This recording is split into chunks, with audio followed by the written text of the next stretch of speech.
Yeah, hello and welcome to a new episode of our weekly Spielworxx chat, season 2. My name is Uli Blennemann, but I'm having designer and wonderful human being Travis D. Hill as my guest today. So, how are you, Travis? Uli, I'm great. Thanks for having me on. So this is really a pleasure because I think, Travis, we only met in person once at a convention, maybe Gen Con Uh, in 2018 or I think s- 19. I think so. Yeah. Yeah, and that was wonderful. But of course, we had several exchanges about games and stuff. So I'm really happy having you here. And for you, for the viewers, if you have questions and comments, please put them in the chat window, and Travis will surely answer. But so to start, Travis, please tell us a little bit about yourself. So, what are you doing for a living? Which exciting hobbies you may have? So, please let us know a little bit about yourself. Sure thing. So I live in Texas in the US, and for a living, I work in a school district. I'm in charge of post-secondary readiness for a school district. So that means that um, I help kids choose the right path for them after they graduate. So whether that's going to college, going to trade school, joining the military, anything like that, I help all that stuff happen for individual school campuses. So that's what I do during the day. In my free time, which I don't really have as much free time anymore because I actually just began a PhD program. Wonderful, Um, wonderful. Thanks. Over the summer, I just began a PhD program, which will eat up the next 4 years of my life. But I'm really excited about it. I'm getting it in educational psychology, so it's about how how people learn and how children develop and all of that stuff. And so I'm really thrilled about it. And so that's going on now. So in the other free time that I have, really it's just in terms of like game stuff. I like to do design. I like to play around with things. I used to do rulebook editing for a long time for Paul Grogan from Gaming Rules, and we used to work together a whole lot. I've done a lot of rulebook stuff, PAX Premiere, Yeah. a lot of stuff that came out through Capstone. Been able to work with some fantastic companies. That's kind of, as I said, gone on the backside a little bit between design and work and PhD and just life in general. I don't have a whole lot of free time to devote to rulebook editing anymore, but still wrapping up a couple of projects. Actually, whenever I get off of this, I'm going to open up the John Company second edition rulebook and Wow. start doing the final edits on that. So I've been very fortunate to be able to work with some fantastic people. Yeah, and especially so first, yes, this sounds that you are extremely busy, Travis, and I think I first read your name in gaming, in because you mentioned John Company. Now you mentioned second edition because I saw you I think in the first edition rules Mhm. booklet as well. So thank you for all your efforts here making rules Thanks. booklets better. So really, I'm thankful. And there is this brute from Brooklyn, Daniel Newell, in the chat, and he's shouting, "Hey, it's Travis!" And he's confirming Travis did rules editing for our first few games at New Mill too. So Hmm. yeah, a lot of stuff. Yeah. And there's Chris from the UK, and he's saying, "Hi Uli, hi Travis." Yeah, good seeing you, Hey. Chris. Yeah, great stuff, and of course, working with Daniel, with Cole, and all these people, and Yeah. it is also fun. But to anyone viewing, rules book editing is hard work. It's not It, easy stuff it's at all.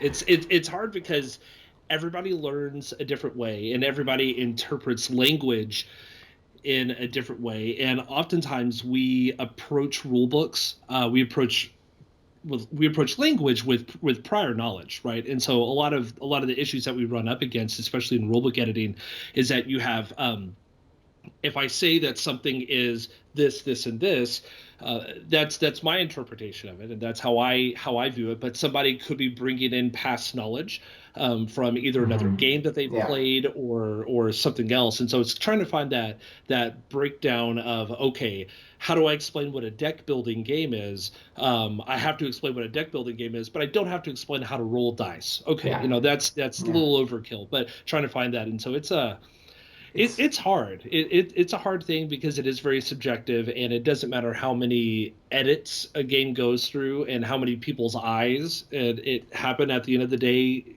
there are always questions, and there are going to continue to be questions. So it's a tricky process for sure. for yeah, and I think this is absolutely correct. Tricky process, and there is this Uftata. I love your name. So he's also saying hi, and yeah, and Daniel is saying so true. And there's always something that slips through in rule booklets. Yes, Always. you can't help, but it will happen. But because you mentioned Travis John Company second edition, so I'm doing the German edition of that game. Now Hmm. I know who is responsible for any more delays. So I know I'll find you. No, all is fine. I want to see a Polish rules booklet before I start my work. So Oh all yes. all is Oh my good. gosh. So Travis, are you a long time gamer? How long do you game? Yeah, I've been. I grew up in a household that we gamed a lot. We we were. I mean, we grew up with the traditional stuff, right? Monopoly and things like Hmm. that. My grandparents, my grandfather played a whole lot of chess, Hmm. and my neighbors, they all played chess, and so I learned chess early on, and that was something that I just found fascinating. I grew up and started my shifts changed to language and linguistics, and so like it was very simple for me to go, sweet, let's play Scrabble. I love Hmm. word games, things along those lines. And so I kind of went that typical trajectory. But whenever I think of like modern Euro Hmm. games, it's probably been about 12 years now. A good friend of mine said, "Hey, you want to check out a couple of these games?" We sat down, he taught me some stuff, we played some things, and then, that's how it goes. You go through the cycles of, I bought a whole lot of games that I knew absolutely nothing about, or I'm Hmm. sitting in the store scrolling through my phone on BGG, going, okay, what are the top 100 games, and what's one that stands out to me? And Hmm. so that's where I was able to get, because that's what I was able to get, like some older titles early on. Like, it's funny, I was at a gaming convention. I was at a getaway with some friends this past weekend, and I brought Princes of Florence, and it Hmm. was super funny because they were like, one guy who's like really new to gaming, like within the last year and a half, was like, Princess of Florence, I haven't heard of this one before. And he picks up and he was like, oh, 2000. And I'm like, yes, and it is good, and we should play it. And so it's just stuff like that. It's, you kind of go through that ebb and flow of, you get a Yes. bunch of stuff and then you purge a lot of things, and it takes a while to figure out what you like, and then your likes and your interests just change throughout time as well. Yes. Yeah. Sometimes you harken back to some things that you really enjoy, and sometimes you go, you know what, I think I'm over this style of Yeah. game now, and we'll just try something else instead. Yeah, absolutely true. And Daniel is confirming he loves Princess of Florence, and it's one of his early favorites. Yeah, but it's a great design in my opinion. And I can see a couple of games in your behind you on both sides. But let me ask you, which games or which gaming genres do you prefer, Travis? Oh, cube rails, train games, economic train games. It's really that, I mean, there's a reason why at BGG Con I have a Winsome Day. One of the days I set aside for a full day to where all we do is we just bring, my buddy and I, we just bring all the clam shells from Winsome, and now that they've been coming out in through Rio Grande and through Capstone, we'll bring a couple of those as well. But we'll set up a whole day to where all we're doing is just playing Winsome games and cube rails and cube rail adjacent games and stuff like that. I find it interesting. I find them fascinating because they're all they're not all, but a lot of them are riffs. They're variations on a theme, and they're always short, right? So I Yeah. know that I'm going to sit down. There's going to be this kind of weird meta experience with other people at the table, and it's going to last for between 30 to 75 minutes, and I know that I'm going to have a good time. Yeah. So yeah, if anything, it's Cube Rails titles for sure. Yeah, so I was expecting this, and we will get to Cube Rail games in a couple of minutes. But Travis, you did not stop at just gaming or a little bit of rules editing. You formed Press Pod Games, and let me briefly put in Mhm. the URL of this so that people can check it out. So, why did this happen? When did this happen? And you are not alone in Presspot games. So, Sure, yeah. sure. So it's kind of strange because whenever it comes to game design, I sit on two opposite ends of the spectrum. Mm-hmm.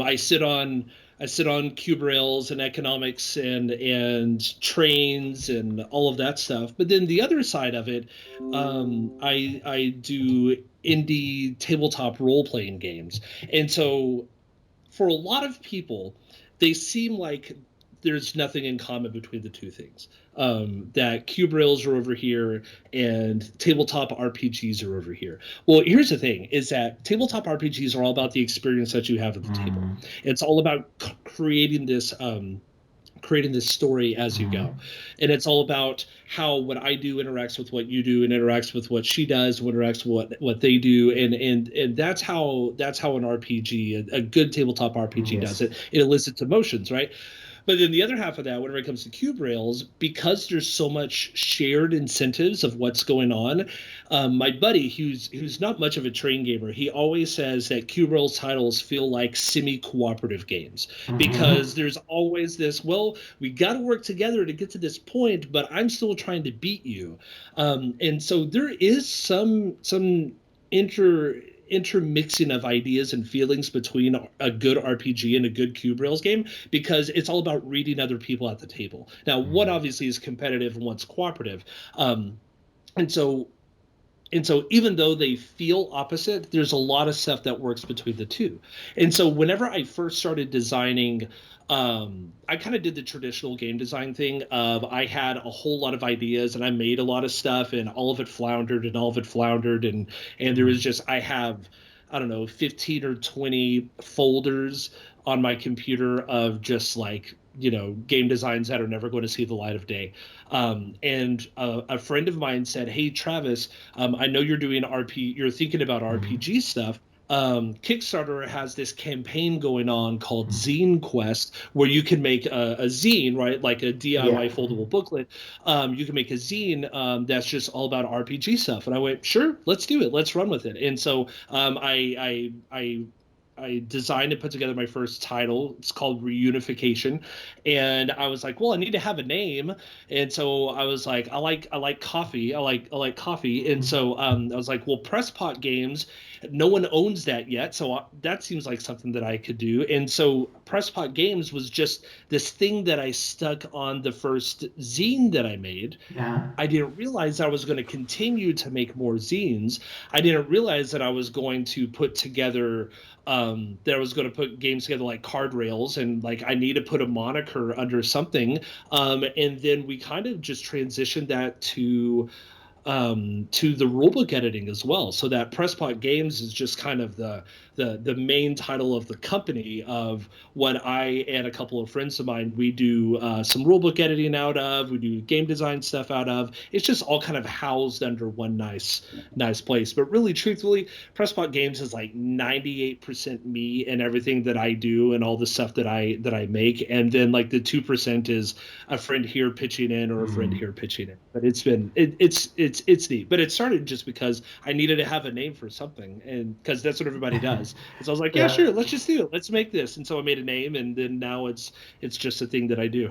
So it's pretty much also punk rock, just doing it and continuing it. So Yeah. wonderful. It's wonderful. And hello, Hans here, saying good evening, guten Abend. Yeah, for us it's evening. For Travis it isn't yet. And hello, Matze from Spieletreffenverteiler. Good seeing you. But what really, when I looked up the Pressport Games website, the first time, what really fascinated me was what you described. There are the more traditional, let's put it that way, cube rail games, and then there are the RPGs. And I think most of us have played RPGs, but most of us have played D&D. I started in the early 80s with Tunnels and Trolls by Flying Buffalo, which was at that time simpler and it had solo adventures. So that was what was in me. But Travis, your RPGs are not standard stuff. And let me first, before we continue, let me put in here the URLs which are pointing you to the RPGs so that people can follow these. And because you have titles like Humans, like The Weight, like Our Innermost Thoughts, why Mhm. this type of games? And maybe on one or two you can tell us what the topic of these are. Yeah. Sure. I think with RPGs, what I like most, and so a little bit of backstory is that I didn't grow up playing Dungeons and Dragons. Mm-hmm. I only recently started getting into role-playing games a few years ago, and so I at least I come with no preconceived ideas of what a role-playing game is. Mm-hmm. Which some people think that that's a good thing, some people think that's a bad thing. I'll let other people decide. Um, but with role-playing games, I the beauty in that type of game design is I get to engage and interact with topics and feelings that you traditionally can't get in tabletop board gaming. Um, I can't I can't I can engage in those in interesting topics, and I can't have that kind of sense of camaraderie and feelings and emotions Mm-hmm. that I'm able to pull apart in an RPG that I can in a board game, right? Mm-hmm. So for example, I have talk about a couple of titles. Let's talk about the deepest one first. This is always the Yes. one that Yeah. a lot of people they're just like, why did you do this? So Mm-hmm. I have a game called The Wait, Mm-hmm. and it is about the game is about waiting for the inevitable. And that game, people there are 3 to 7 people playing this game, and you play the roles of family members that are sitting in a hospital as a family member has been put on hospice. So Mm-hmm. they are at the end of their Yeah. life and they're just waiting until the end. Um, and it came from sitting in the hospital while my uncle was passing away a couple of years ago after this long bout of myriad of medical issues.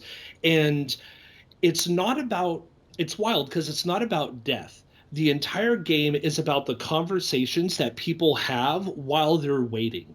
It's the kind of those weird awkward conversations to where you're just sitting there in a hospital and someone goes, well, I mean, how was your day today? And you kind of have this super strange interaction going on of where you're like, this conversation topic feels too Mm-hmm. trivial to Mm-hmm. talk about. Yes. It feels like it shouldn't be a thing that I should be discussing, but I have to pass the time somehow. And Mm-hmm. so it's a game about interacting with others and creating this person's history, this person's life through these interactions that you have. And you gamify it a little bit. You have some cards, you have some tokens you move around and stuff like that. But I would never be able to make that happen in a board Mm-hmm. game setting in the Yeah. same way. I mean, you have fantastic titles like Holding On, The Life of Billy Kerr, and a couple of titles are dealing with those interesting aspects, but it's still kind of gamified to an extent that somebody can remove Yeah. themselves from what's going on Yes. and they can look at it as a mechanical exercise. And so RPGs just allow me to play around with conventions and play around with systems and ideas and thoughts that I normally wouldn't be able to. And honestly, to a degree, it's cathartic as well. I get to write, I get to have fun, I get to explore kind of unique, silly things, and then I get to make this just small DIY booklet, and I just mail it out to people. And I've now done 6 of them, and so it's great because now I have a system down, I have a process, and so really it's just kind of exploring whatever fun things I get to do or whatever weird things I get to do. And part of the idea with Pressbot Games is that I want to do something that was intentional and introspective.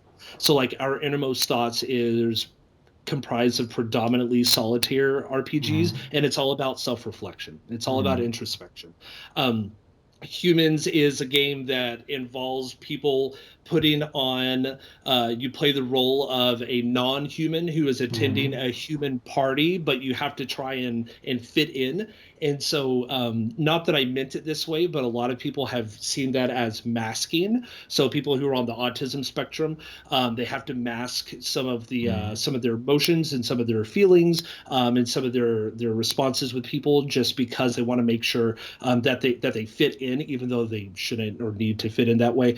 So some people have likened it to that. Not saying I wrote it in that capacity, but people can look at it that way. And so just being able to allow people to explore and express themselves and kind of do things that are self-reflective, it's just fun. It's a neat exercise for me to do.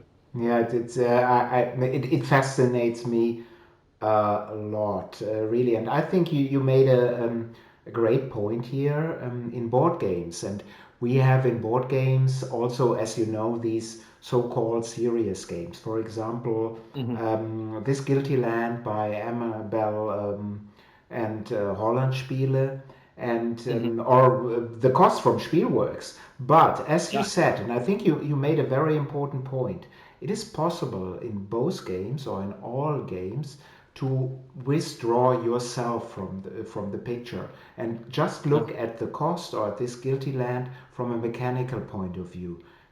Win a majority there, makes the most money there, and you're not thinking anymore, or you don't have to think about this. And in an RPG, of course, this is impossible or next to impossible. So I really, to all viewers here, please check out these games, these zines. And although, as you said, these were Kickstarter campaigns, you can still get these games via your website, right? So you have the URL, and please check it out. And there's also MF Mice. He's saying, I really feared missing out on this stream. Hi, Travis and hi, Uli. Good seeing you. Yeah. Hey. And Daniel is saying, I think I'm too shallow and emotionally detached to enjoy Travis RPGs. With a smile. Yeah. You are the brute from Brooklyn. So what can you? It is what it is, Daniel. But Travis, moving over to the other side part or whatever it is of what you're doing to Cardrail games. So you hinted on this, but please get a couple of sentences. What are Cardrail games? Because some people may know 18xx, but what are Cardrail games? Now I will put in the URL to your website on the board games here in the meantime, but please let us know. Sure.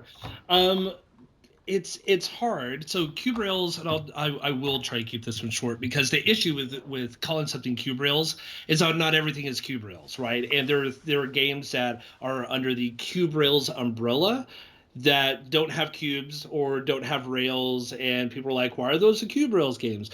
Typically Cardrails games are going to, so the name came out from Winsome Games from 25 years ago. And they were kind of the ones who perpetually were putting out these small form, where is it? These small form, like Italian railroads, right? And it came out in a clamshell, and it was just a super simple map, super simple rules, and then a bunch of cubes. And so because of that, what would happen, is that this idea of cube rails to where you have literal cubes that you're building rails on this map.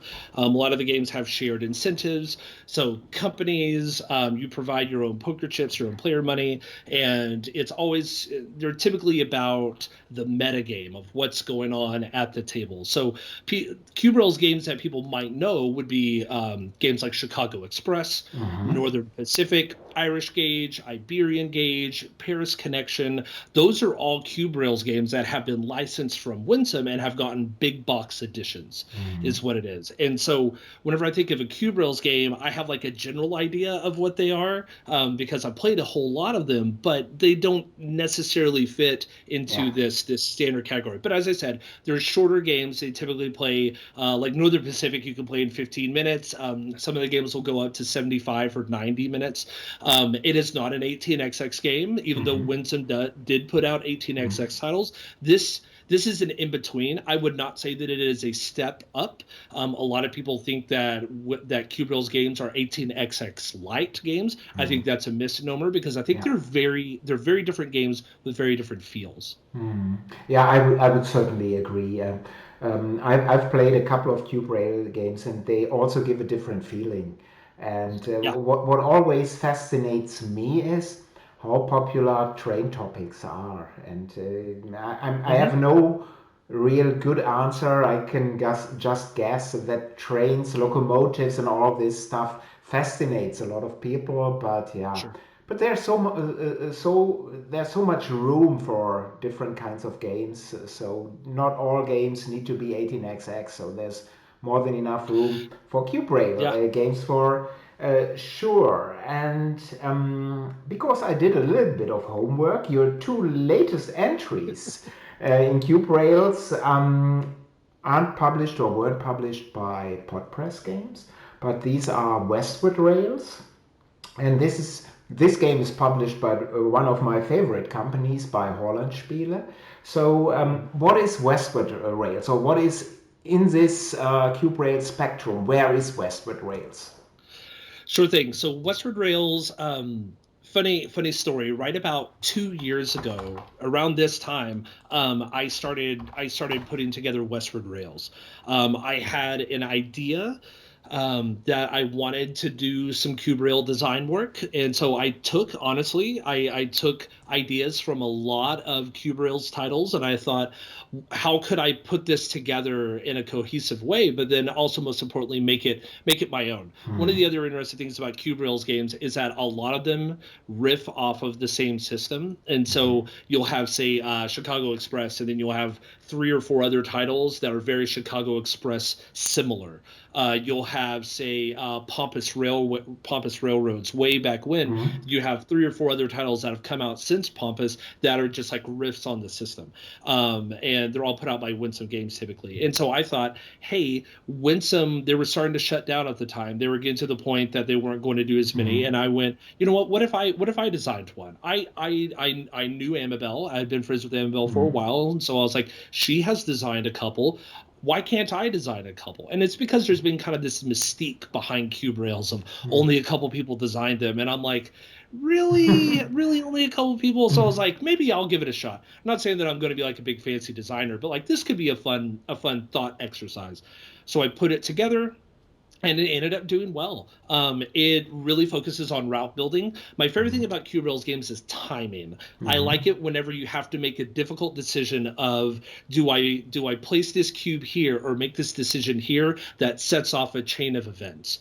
I like that. I like that feeling of, but if I do this, then this and this will happen, and then that's not good, or that benefits more people than it does me. So Westward Rails is all about linking from the Midwest of the United States all the way to the West Coast, hitting these cities at the appropriate times. That increases the value of a company, that increases payouts. There are also demands where you're able to connect to other cities. And so whenever I explain it that way, it feels very much like okay, sure, it's a train game. You know, it's Ticket to Ride. You're making a link from here to here and done. And good. But there are auctions involved. There's some upgrading to where you upgrade metropolitan areas. But it's all about if I do this now, then it's going to screw me over later. So maybe I don't do that now. Maybe I wait till next turn. But by the time it gets back around to me, that might not be a plausible action anymore, or Mhm. somebody else might have taken it. And so trying to figure out that stuff whenever it comes to cube rails, I love those things. And Westward Rails was that game. It was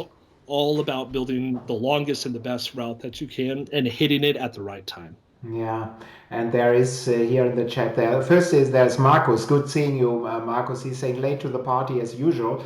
Yeah, Marcus, you are a bad person, so for sure. No, Marcus, I hope that we can play Pax Pamir together on December 20. I'd love to do this in person. So, and it's in my calendar. And there is the Obaconist, and he's saying congratulations on the release of another of your own Cube Rails, Westward Rails. Yeah, we Thanks. were talking about this. It's that game. And I think, and hopefully I'm not mistaken, that Westward Rails is right now part of the Hollandspiele annual sale. It Yes. may be at this moment it's not sold out, but it's these games are done on demand, and I think the high demand for that game. So you may wait a little bit, and Mhm. for us Yeah. Europeans, you can't get the games from Hollandspiele, but if you check out the Second Chance Games website in the UK, there's a Mhm. special website, also some price reductions for sales, so you can get the games from there if you're interested. And please check out Westward Rails. But there's another Cube game, Cube Rails games from you, and this is, and now the brute from Brooklyn is in the picture again. It's from New Mills Industries, and this game just had a really very successful Kickstarter Yeah. campaign, and this is Union Station. So please tell us a little bit about this game. I think it's Sure. out next year. In the meantime, I'm putting in the Mhm. BGG URL for that. Quarantine here in Texas was really good for game design. I was able to meet up with people online. I learned how to make tabletop simulator work. I was Mhm. able to do basic design stuff and import it in. And so, Union Station, if Westward Rails is a game about timing that's all about route building, Union Station is a game about timing that's all about purchasing the right share at the right time to get the Mhm. biggest bang for your buck. Mhm. So Union Station has very little route building. Like there are Mhm. literally 12 cubes for all five companies. 60 cubes in total, but 12 cubes for all five Mhm. companies, 12 cubes each. And so it's all about it's all about shares and shares coming out in this offer, trying to purchase the right share at the right time so that it kicks a dividend, which gives a payout, which then increases the amount of money that you have, which then lets you able to makes it so that you can buy better shares so that you can get a better payout. Mhm. It's just kind of this play back and forth between it's that same question, just like Westward Rails had, do I do this now or do I wait another round and maybe it'll still be there and it'll be best for me? Mhm. And so it's kind of put together. It's one giant game of timing between Westward Rails and Union Station, but they explore very different things and in very different ways. And you still come out with a different feel, which was kind of a weird thing because I designed both of them within about 6 to 7 months of each other. Mhm. And so what's interesting is that they're both coming out like within a couple months of one another. I felt I had to prove that they were very different games. I Mhm. wrote all these blog entries and I was like, well, this is a game about routes. This is a game about stocks and shares. And I had to make sure that people knew that you weren't getting the same game twice Yeah. because they are very different games and they feel different as well. But yeah, I've been very pleased with Daniel and Tony over at New Mill, and they were the ones who approached me and they said, "Hey, we want to do this," and it's a super small box, and I absolutely love it because it's a small game. It's only about 30 or 45 minutes long. Westward is just a smidge longer, but it's just it's fun. They did a fantastic job. I've been super pleased with them. Yeah, and please check out this game as well. And maybe Travis, you know this, or Daniel can chime in here. Um, Although the Kickstarter campaign is over, can you still order the game? What's the status of this game? Yeah, so they did order some additional copies of it. I'll let Daniel type into the chat where Yeah. that goes. But they did order additional copies, and I know that they have sold a few extra copies for people who missed the Kickstarter. Yeah, and then Daniel is confirming this. They did print a few extras, so please check out this game if you are interested in Cardrail games. And there's also Andre. Good seeing you. Andre is Hagen's resident Iserlohn Roosters hockey fan, so this alone makes him very special. So good seeing you. And people, if you are interested in Union Rails, you can email New Mill Industries at gmail.com, and they will get you sorted. And so that is really a wonderful. Also, the graphics package. I love the art style of the box Oh yeah. cover. So check this Oh, one out.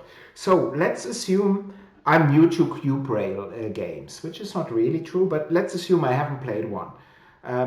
Which game do you suggest for our viewers to get as your first Cardrail games? Or is this totally impossible? Because as you hinted, they are so different. I think the first question to ask, because this is the one that I get more often than not, is do you like auctions or not? Because if you don't like auctions, then that gets rid of about half of the Cardrail's titles. There are some games that that there's only one auction in the game. Union Station purposefully only has one auction, and that's at the very beginning of the game, because I play with people who don't like that it's difficult to evaluate a company at the beginning of the game, right? And so it's kind of this balance of, well, I don't know how much this is going to be worth Yeah. as the game goes on. And so I want to make that valuation process easier for some people. I think Union Station is a pretty good introductory game because there's only one auction. There's a little bit of randomness in it, which really upsets some people, but I don't care. But there's some randomness in it because, as an aside, all the shares in Union Station are actually all shuffled together in one big stack, which just totally throws some people for a loop because they're like, but I don't know how to evaluate like when's it coming. And I'm like, that's part of the fun of it is that you don't know when it's coming. But I understand some people want to have perfect information, and a lot of Cardrail's titles are straight on perfect information games, and so that's cool. As a beginner, as a beginning entry, once again, it depends on whether you like auctions or not. If you don't like auctions, there are a whole slew of games that you shouldn't get. But if you do like auctions, I would say like Chicago Express is going to be just hands down the quintessential Cardrail's title. It has everything you want. It has perfect timing. It has perfect route building. It has some dominant strategies, but not like this is the one way to win the game. There are auctions in it. It's tight. That's how Chicago Express. That's why it's wonderful. If you don't like it, I like really quirky stuff. I think Paris Connection, SNCF, Paris Connection is one of the best Cardrail's titles out there. If you don't like auctions, you need to get Paris Connection. If you got 4 people that you can play with, including yourself, get a copy of Paris Connection, and that's all you need. It's a 30-minute filler game, but it has some tight stuff, some really interesting route building. But if you go deeper than that, and if you want to get into weird and quirky stuff, Northern Pacific is just by far one of my favorite Cardrail titles because it's just so bizarre. Like Amabel just did such weird stuff with that game to where it's like you could play a whole game in 10 minutes. Funny story, I played it at BGG Con a couple of years ago with Cole Worley and his brother Drew, and they convinced Isaac Childress of Gloomhaven fame to play Northern Pacific. And I remember we got to the end of it, and Isaac was like, "Is that it?" And it was this wonder. And Cole was like, "Okay, no, we're gonna try here. We'll do it again. We'll sit there, we'll play again." And I just remember kind of Isaac have this like bewildered look of like, "What is this, an experience that we're doing? Is this a game? I don't know." But I love that title so much, and Amabel's done just she's done so many just Yeah. really neat, interesting riffs on it. So entry points, I would say Northern Pacific, Chicago Express, Paris Connection, and then from there, just find stuff Yeah, that's kind of that you adjacent to it, and then like. just run and explore. Yeah. Yeah, exactly. Explore and MF Mice is also saying that Paris Connection is you can try it on BGA. So Oh yeah. if you like this, give it a try. And Mhm. yeah, this is all good stuff. And Daniel is saying Irish Gorge was his first Cube Rails games, and this is the one Yeah. with Capstone Games. And right Yeah. now. I taught Tony and Daniel Irish Gauge at BGG Con a few years ago. So you're Right. responsible for all this. So you are the one who did all I'm this. trying. So Travis, what can we expect from you in the future? Um, Apart from I the am PhD. Apart from the PhD. So in gaming. so I'm sitting on a few, like any good game designer. I'm sitting on about 4 or 5 different ideas right now. So I kickstarted Cardrails back in January. And it was super small, super limited release, and it was a Cube Rails game in a deck of cards, right? Mhm. So 54 cards. It actually came with cubes in it, and that was my first iteration of it. That was my first Card Rails game, and so I've been. If I got one here, I have Card Rails Junction, which is the Mhm. second one in the series, and it's a 90 card deck.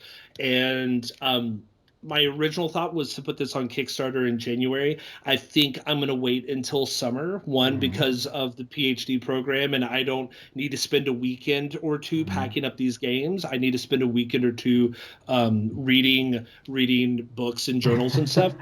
So instead, I'm probably going to kickstart this in. I need to do some more development work with it, but I'm probably going to kickstart it in May Mhm. so that I can ship it out over summer, and then also hopefully shipping issues will have subsided Yeah. a little bit by that point. Um, so in terms of train game stuff, I have this going on. I have a actually I just came from a design meeting with a friend to where we're putting together some stuff to pitch to people in turn with kind of like some train game adjacent stuff. I'm working on a couple of other Cube Rails titles as well. So in the year and a half of quarantine, I designed about 8 different Cube Rails games, a varying level of good and trash. And so some of those trash games I'm trying to make a little better, or I go, you know what, this just isn't going to work. And so I have a couple of those games that I want to play with. And maybe pitch to somebody. I don't know. I just like tinkering with things. So I have all that going on. And then on the RPG side, because I'm not going to kickstart this in January, I'm probably going to work on a couple of small RPG things that I could push out Mhm. through next year. Funny thing about RPGs and Kickstarter and Cardrail stuff is that it 100% funds my graduate school. Like it's really funny is that Very like all good. this stuff that I do, it goes back to me. Yes, it helps pay artists and it helps pay the production, but really at the end of the day, I don't have to pay for grad school, Yeah, which is great. allow which is great. And because I don't have to pay for it, it allows me to make more games. Like it doesn't go into the direct production of other stuff, but instead it gives me the space, the mental and emotional space to go and design more stuff. And a lot of times people don't understand that that funding of graduate school actually allows me to do bigger and better things. So I'm sitting here like always with about 4 or 5 different things that are all just kind of floating. My semester for grad school ends on December the 6th. And at that point, it will be a sprint for the next month and a half to get whatever I can get out of my downtime. So it'll be good. Yeah, this is really great, and as Daniel is saying in the chat, so that's excellent, really, that it allows you to fund you in this regard. And Andre is asking, will CRG, so that Cardrail Junction PMP, only for EU backers again, or how is this handled? Oh, yeah, yeah, most definitely. I learned a whole lot through the original card rails and how to format. stuff for print and play purposes, and so I've learned a lot. So it will be a little bit more streamlined this next time. But yeah, anytime that I do something like this, first of all, this will be shipped internationally. So the original Mm-hmm. Cardrails, it was only shipped in the United States, mostly because it was the first time I had done it. I had never, you understand distribution. Oh, oh, Right, yeah. I had never done it before. And so I was like, I'm going to do, and a lot of people were upset with this, but I wanted to do a slow entry Yeah. into it. Which then because it went so well, I was able to open up pre-orders in May to ship out another batch of card rails. So Okay. I only ordered 100 copies of the first card rails title, but then whenever I opened up pre-orders later on in the year, I was able to. I think I made 189 more. But once again, hand making. I'm sorting all the cubes Yeah, into yeah, bags, of course. and packaging all that stuff. And so so Cardrail's Junction will be shipped international, but I will also still have print and play stuff as well, because I know not everybody wants, because I mean it costs $20 for me to ship a Yeah. $20 game overseas to you. And I know some people don't want to do that, and honestly I don't blame you. If it costs more in shipping than it does to actually purchase the game, I want to make the option available that you can print it off, and it's $5 for you to print off the game and take it down the street and get it printed for $10. It's it's Yeah. cheaper that way. If you have the capability, I want you to run with it and do it. Yeah, I think this is these are the best options that you're offering everything. And Andre is saying that he's cool. Count me in. So one customer here, Yes. and I think Thanks. this is also true for the who's interested in the RPGs, because I backed a couple, and I think there's also a PMP option, because these are booklets, so you can print them here in Europe and do not have the shipping costs. And I think this is a wonderful option. But before we close, I have to say, Travis, you are a horrible person, because you never pitched the Cube Rails games to me. You said, "Oh well, I'm preparing these pitches," and I never did this. You never did this to me. No, all is good. So. Before we close, because oh wow, we are 47 minutes. This is, but it was so, or it is so interesting. So everything's great. Um, this was actually wonderful, Travis, having Yeah. you here. And really, let me restate. Please check out Podpress Games. Check out the website. Look at the RPGs. Even if you're not into RPGs and think, RPGs, this is this stuff, fantasy world, and we are doing the same stuff. No, these RPGs are different. Check out the Cube Rail games. Check out Union Station. Check out Westward Rails and all the forthcoming stuff from Travis. I think if you don't do this, if you don't play one of his games, you're missing something in gaming. So, how can people reach you, Travis? The easiest way is Twitter. I am very active on Twitter. That's how you and I communicate all the time, right? Travis D Hill on Twitter, and I'm just there. So just reach out if you want to chat about something. If you want to look at things specifically, you've put the URLs in a few times, but presspot.games. That also has contact information also. So if you're interested about reaching out about things, I will say there is a whole section over there for rulebook editing. Don't reach out to me for rulebook editing. I love you, and I love that I get to do it, but it's eventually going to go away, and it's just because of time for right Yeah. now. But I'll probably be focused on game design for a couple years, and then I might come back into rulebook editing once I get done, reading through stuff. Yeah, right. And Matze is saying thank you, and I have to thank you as well. And Andre is asking, when will Spielworxx release its first Cube rail type? Yeah, you know this, Andre. Travis isn't pitching anything to me, so no Cube rail game. I'm in my sorry. in my defense, in my defense, I played I played Westward Rails on Tabletop Simulator with Amabel, and she came back to me a week later and said, "Hey, I think we'd want to publish this game." I wasn't even pitching it; like it was just we were being friends, and it was the same thing with Daniel. So I here's the wild thing: I've never actually pitched a game to a company before. So Uli, whenever I get things going, Yeah. you will be on my list. Yeah, thanks a lot, and you know what is best for you. So I'm. It's just these people here asking in the in the chat. So again, thank you to all viewers. Of course, thank you, Travis, for your time in the middle of your day. And next week we are having a regular episode here. So I will present some Spielworxx news, some industry news, and if you have a question that you'd like to ask in advance or have a specific topic that you'd like to talk in a future episode, please drop me a mail at uli@spielworxx.de. That is uli@spielworxx.de. So till then, till next week, bleibt alle gesund and Black Lives Matter. Bye bye. Bye.